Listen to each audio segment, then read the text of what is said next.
Os Correios deram um passo importante para reorganizar as contas em meio a uma grande crise. A estatal encaminhou a minuta do contrato de um empréstimo de 12 bilhões de reais para aprovação do Tesouro Nacional. 5 bancos aprovaram um empréstimo que tem um teto de 120% ao ano de juros para a operação.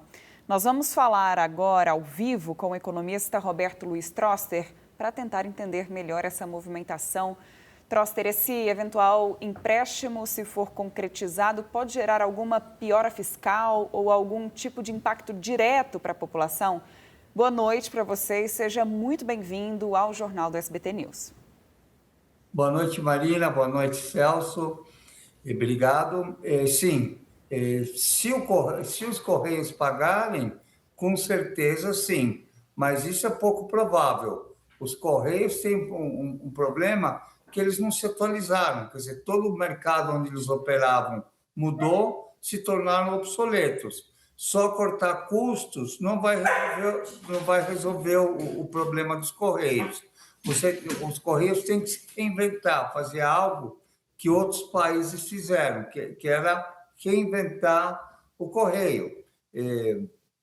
Uma fonte de lucros boas dos Correios é, por exemplo, o transporte de entrega de encomendas.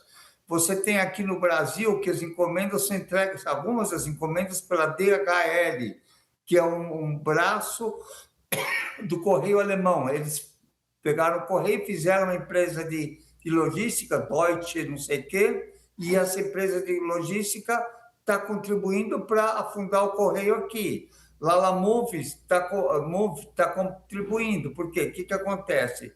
As encomendas, o filé mignon desse mercado de encomendas está sendo ocupado por outras empresas.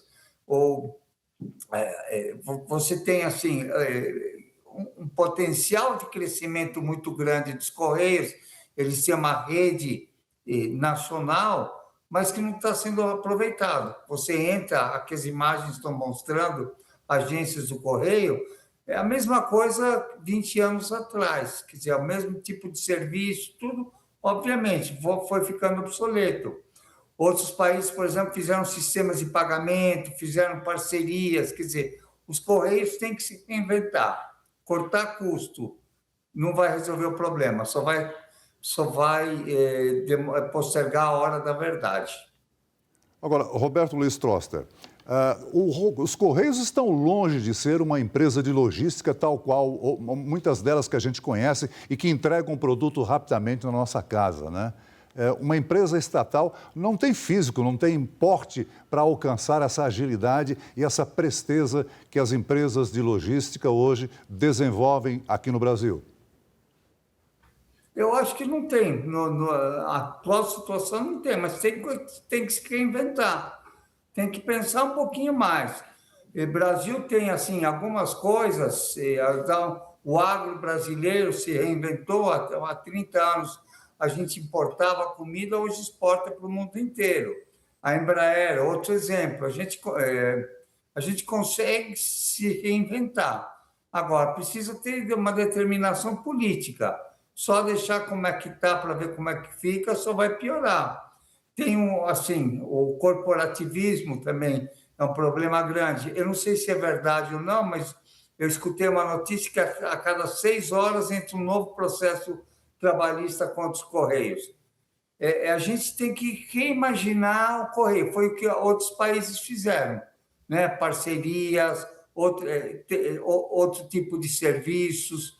E tem espaço, por exemplo, pagamentos, porque só podem ser feitos agora, e é fácil conseguir uma licença para isso, ser um lugar de pagamentos, oferecer seguros, serviços financeiros, outros serviços, né?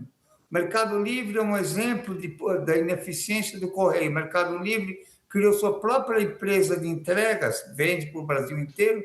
Por que não usa os serviços do Correio? Porque os Correios não souberam se adaptar com a velocidade necessária, mas nunca é tarde. Ou seja, a solução seria a privatização dos Correios? Não precisa ser necessariamente a privatização. Esses correios são um bem público. Os lugares nobres do correio, onde que você tem mais volume, é justamente nas grandes capitais, em que as entregas são distâncias relativamente curtas. Mas você tem que pensar nas cidades pequenas do interior brasileiro que precisam de serviço. É um serviço público que tem que ser mantido. Privatizar funciona quando é bem feita, quando é bem regulamentada. Mas privada ou pública tem que, de alguma maneira, se adaptar ao século XXI, acabar com aquele correio de 50 anos atrás e virar o correio de 2025.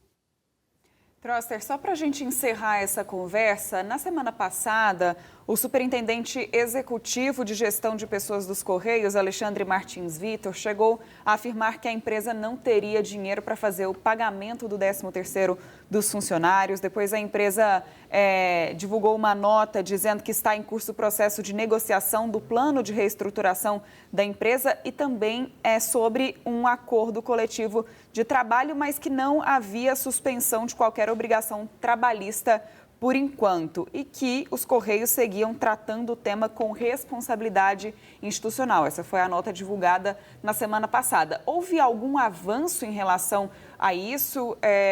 Existe alguma perspectiva ainda nesse ano de os funcionários, por exemplo, serem prejudicados mais uma vez por essa crise? Bom, a resposta tem 3 partes, né? A primeira parte, o empréstimo agora resolve a questão financeira. O bancos vão emprestar, acho que 12 bilhões, é o que está se falando, então resolve a crise financeira, tem como Correio pagar os salários agora do fim do ano e tem um gás de um ano e meio para seguir em frente.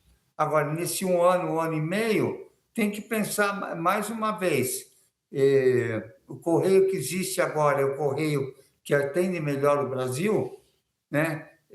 Você precisa pegar as experiências dos outros países e ver o que dá para aplicar aqui e começar a aplicar. Só cortar custo, e isso não funciona nem para empresa privada, respondendo para o Celso, nem para empresa pública. Às vezes as coisas se tornam obsoletas, perdem a razão de ser. E o Correio, você precisa continuar entregando cartas, são menos o e-mail, o WhatsApp, o Facebook também tiraram um espaço, hoje espaço dos Correios, quer dizer, você usa menos cartas, as outras empresas fazem mais encomendas e o osso ficou para os Correios. Então tem que aproveitar, fazer desse limão uma limonada.